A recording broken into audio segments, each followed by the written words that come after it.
Bonsoir et bienvenue à la grande édition du 19h45, le sommaire. Dans le but de renforcer la riposte contre le coronavirus, le gouvernement a décidé de rendre disponible la chloroquine dans les officines pharmaceutiques à des prix subventionnés. Quelques jours après, les pharmacies sont-elles approvisionnées? Constat à suivre. Et au Bénin, une femme sur 3 est victime de violences aussi bien physiques, verbales que psychologiques, un phénomène qui appelle à une action collective.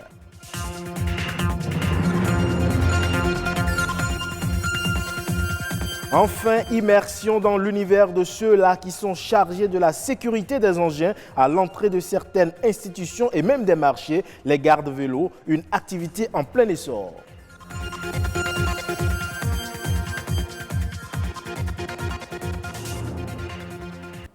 Et donc, je le disais dans les titres, face à la pandémie du coronavirus et pour mieux contenir la propagation, le gouvernement a décidé de rendre la chloroquine disponible dans les pharmacies.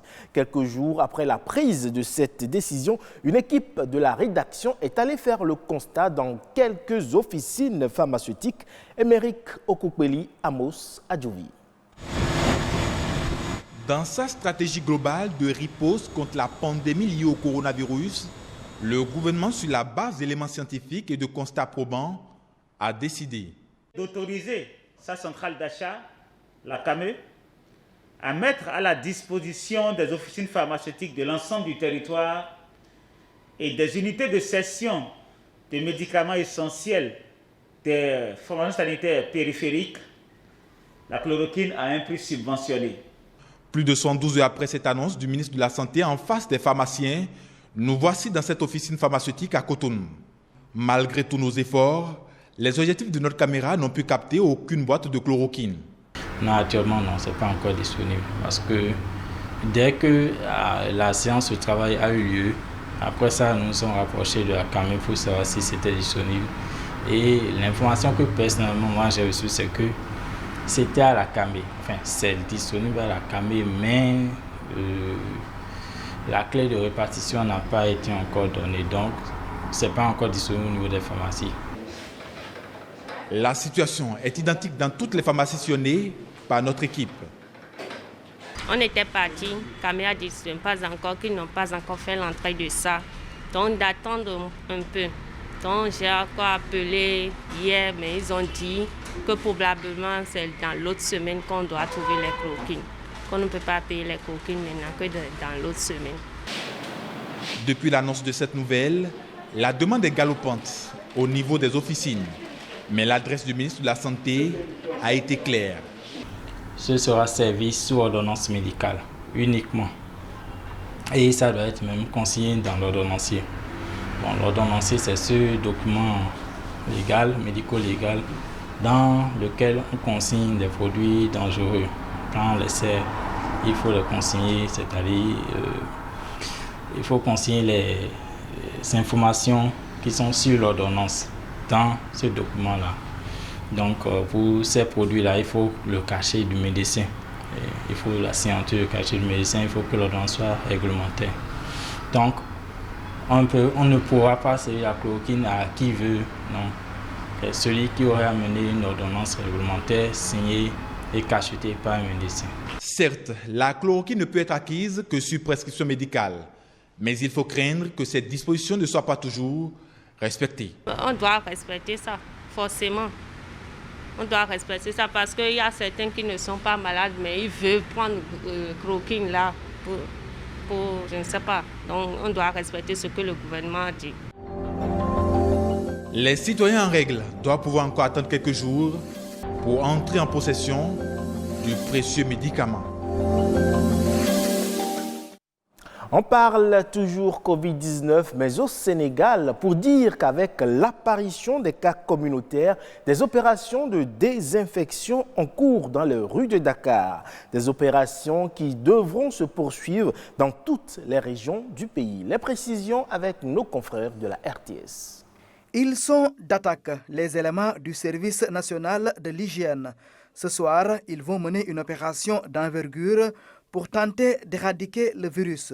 Le virus est rebelle aux médicaments et aux vaccins, mais il ne résiste pas aux produits de désinfectants utilisés à des doses létales par nos agents. Donc vous allez investir 6 communes du département de Dakar pour des actions d'envergure de désinfection avec du chloramine et d'autres insecticides. Pour l'occasion, de gros moyens sont utilisés.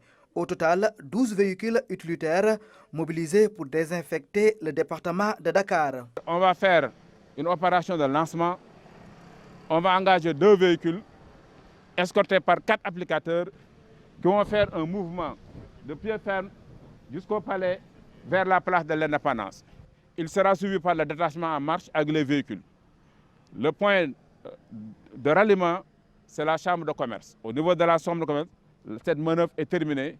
On fait mouvement maintenant vers la commune de Dakar-Plateau. Après les consignes du major Alangom, les agents investissent les rues du plateau.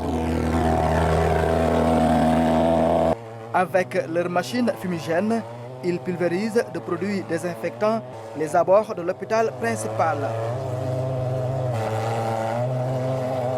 Sur l'avenue du président Léopold Sédar Senghor, aucun endroit n'est laissé en rade.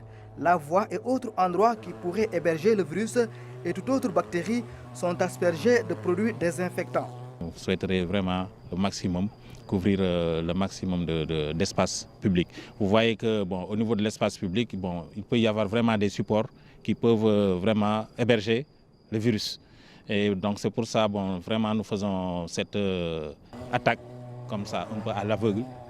Pour pouvoir vraiment essayer de toucher le maximum de surface, en tout cas au niveau de la voie publique, avec le produit désinfectant. Et si jamais le virus se trouvait dans ces espaces aussi, ça va favoriser son anéantissement. Cette opération est le deuxième du genre. Pour cette fois-ci, c'est toute la région de Dakar qui est concernée. Depuis que la transmission communautaire quand même a débuté, nous nous sommes dit qu'il fallait vraiment étendre la zone de traitement parce que on ne sait plus d'où venait maintenant le virus, donc ça peut se trouver partout. C'est la raison pour laquelle nous avons vraiment décidé d'étendre les opérations de désinfection au niveau de la voie publique. Donc c'est ce que vous avez vu qu'on a entamé tout de suite. Cette même opération est menée dans des régions comme Thiès et Saint-Louis.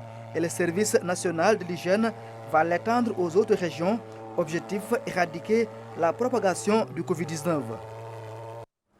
Et je le disais dans les titres, actuellement au Bénin, une femme sur 3 est victime de violences aussi bien physiques, verbales que psychologiques. Une situation qui appelle à une prise de conscience collective et individuelle.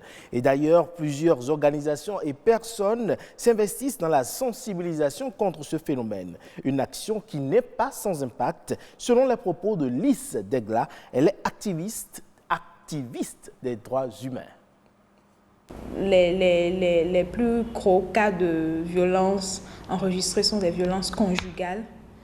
La femme a du mal à extérioriser cela parce qu'elle se dit « mon mari, si je le dénonce, il peut faire la prison, on peut lui coller une amende qu'il ne sera pas capable de payer ». Donc, toutes ces considérations font que les femmes ne sont pas très enclines à aller dénoncer. Et elles continuent de subir. Et cette année, particulièrement avec la plateforme Graceful Woman, qui est une plateforme dédiée aussi bien à la femme qu'à l'homme, mais particulièrement à la femme parce que c'est l'épanouissement et la défense des droits de la femme qui est priorisée. Nous avons fait une sensibilisation sur les 7 jours d'activisme sur les réseaux sociaux et pour emmener quand même les femmes à prendre conscience de certaines formes de violence qu'elles ignorent. Par exemple, le fait que votre époux vous oblige à tenir un rapport, c'est un viol. À tenir un rapport sexuel, c'est un viol. Le fait de céder à certaines pressions en société, surtout en milieu professionnel, qui est du harcèlement sexuel, c'est une forme de violence. Ce que certaines femmes taisent parce qu'elles se disent « bon, j'ai besoin de la promotion ». Or, la loi punit sévèrement ce genre d'acte. Pour peu que vous puissiez apporter des preuves, la loi punit. Il y a certains propos qui sont portés sur la femme qui sont dégradants. Et ce genre de propos aussi, ces propos sont aussi punis. Donc, on a essayé de faire un peu le tour de toutes ces formes de violence et d'emmener les gens à prendre conscience de ça et à leur dire, aussi aux hommes, parfois ils le font sans forcément se rendre compte que c'est pas bien. Immersion à présent dans l'univers de ceux-là qui font partie du décor qu'offre la façade de plusieurs entreprises et institutions de Cotonou. Ils assurent la sécurité des engins à 2 ou 3 roues pour permettre aux propriétaires de vaquer en toute quiétude à leur occupation. Cette activité en plein essor qu'est le garde-vélo semble nourrir son homme. C'est du moins ce que nous dit ce reportage. Nous venons à 7 h et à 20 h nous fermons. Les gens viennent garer leurs motos et nous les surveillons. Nous n'avons jamais eu de perte de moto. Tel est le quotidien de Daniel. Son activité est de veiller sur ses motos.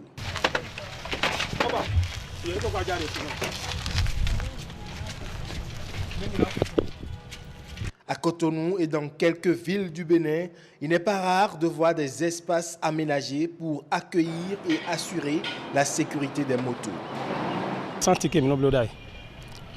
Avant, nous surveillions les motos sans ticket. Quand les clients finissent de vaquer à leurs occupations, ils payent. De plus en plus, avec l'affluence de la clientèle, nous avons loué cet espace pour mieux veiller sur les motos.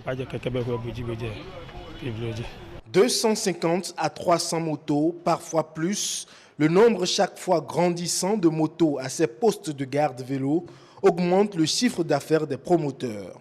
Cette activité permet aux jeunes qui s'y investissent de subvenir à leurs besoins. Cette activité est très rentable. C'est une bonne activité. Tu payes 100 francs toutes les fois que tu nous confies ta moto de jour comme de nuit. C'est par cette activité que nous payons le loyer, l'emplacement pour le garde-vélo. Nous assumons les besoins de notre famille. C'est un métier qui est un peu difficile, mais c'est bon. Ça nourrit dans ma question. Bien que cette activité génère de bons revenus aux acteurs de ce domaine, ils font également face à des difficultés. Cette activité est très difficile. Quand tu assures la garde d'une moto, la crainte de la perdre est permanente. Voyez mes paumes de main. Elles sont sèches. Pire, les béquilles des motos nous déchirent les pieds. C'est pénible.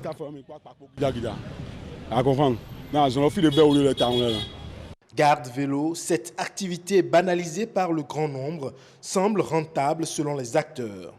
Mais au regard de leur nombre croissant, une organisation s'avère indispensable pour en faire un secteur porteur pour l'économie nationale.